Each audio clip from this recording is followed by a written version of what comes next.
Friends, સ્વાગત છે તમારું આપણી ચેનલ સિલ્વર સ્પૂન હીરોઝ કિચનમાં। તો મિત્રો, કેમ છો બધા મજામાં હશો। આશા રાખું છું કે તમે બધા સ્વસ્થ હશો। તો આપણને આજે રેસીપી શીખવશે વૈશાલીબેન શાહ। તે મારા ખાસ ફ્રેન્ડ છે, તો આજે તેમની રેસીપી જોઈ લઈએ। ઘરમાં રહેલ વસ્તુથી જ આપણે ફાલુદા બને એ રીતનું ઇન્સ્ટન્ટ ફાલુદા આપણે બનાવીએ છીએ।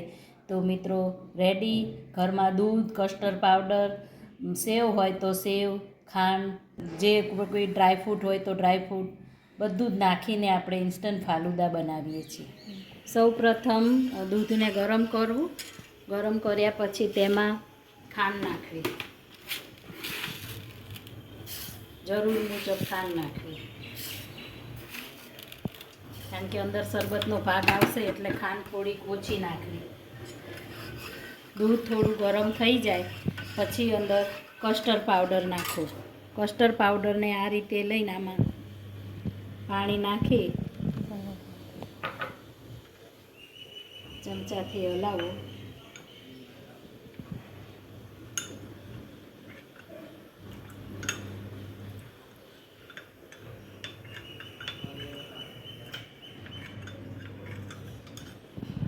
પછી ગરમ દૂધમાં રેડતા જઈ અને ખૂબ જ હલાવો કે ગાંઠા ના પડવા જોઈએ।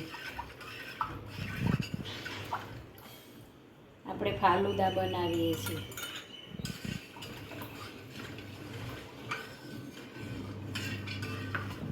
દૂધ છે તો 500 ગ્રામ દૂધમાં 2 ચમચા કસ્ટર્ડ પાવડર નાખો।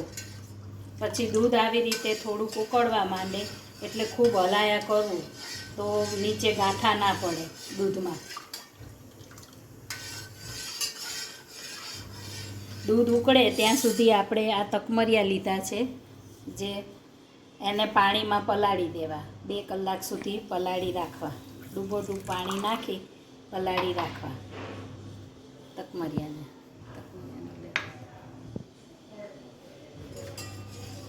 હવે આ દૂધ ઉકળે છે,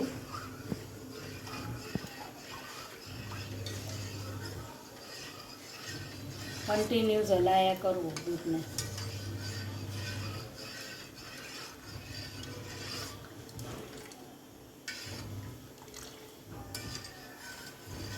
થોડુંક દૂધ ઉકળી જાય પછી જે ફાલુદાની સેવ આવે છે એ સેવ દૂધમાં નાખી દેવી।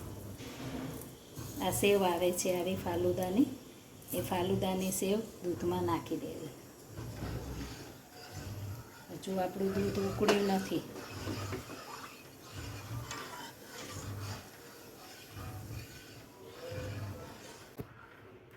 જો આ દૂધ આવું જાડું થઈ ગયું છે, ઉકળવા માંડ્યું છે, કસ્ટર્ડ જાડું થઈ ગયું છે, એટલે આપણે આ સેવ જે છે ફાલુદાની એ સેવ બધી આમાં નાખી દેવાની અને 2-5 મિનિટ ઉકળવા દેવાનું, એટલે સેવ જે છે ફાલુદાની એ અંદર દૂધમાં બધી પલળી જશે।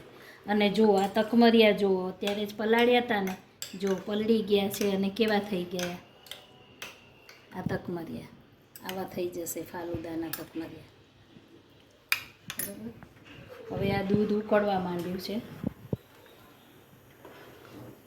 અને જાડું થઈ ગયું છે, એટલે હવે આપણે 2 મિનિટમાં બંધ કરી દઈશું। ખૂબ ઠંડુ પડે પછી ફ્રીજમાં મૂકીને ઠંડુ થઈ જાય પછી તેમાં શરબત નાખીને સર્વ કરવાનું।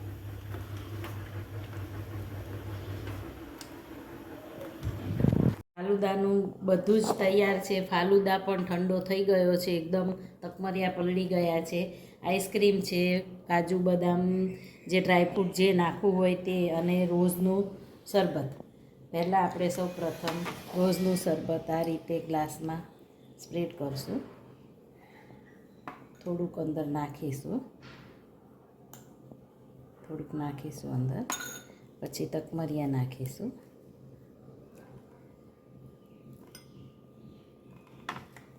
પછી ફાલુદા મિક્સ કર્યું છે તે નાખીશું, સેવવાળું।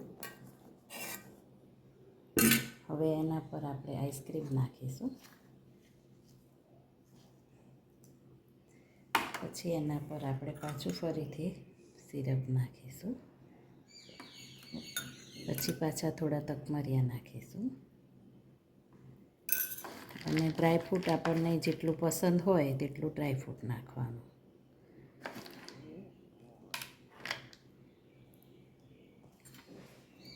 છે ને તૈયાર યમ્મી યમ્મી ફાલુદા.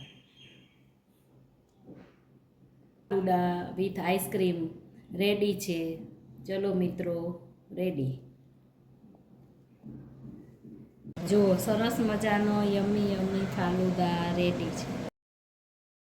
તો મિત્રો, આશા રાખું છું કે તમને મારા ફ્રેન્ડ વૈશાલીબેનની રેસીપી જરૂરથી પસંદ આવી હશે. પસંદ આવી હોય તો લાઈક કરજો, તમારા પરિવાર મિત્રોમાં શેર કરજો અને તમે પણ ઘરે આવી રીતે સરસ ફટાફટ ફાલુદા બનાવજો. તો મિત્રો, આ રેસીપીમાં આટલું જ. ફરી મળીશું એક નવી રેસીપી સાથે. ત્યાં સુધી આવજો. Thank you. બાય. જય શ્રી કૃષ્ણ.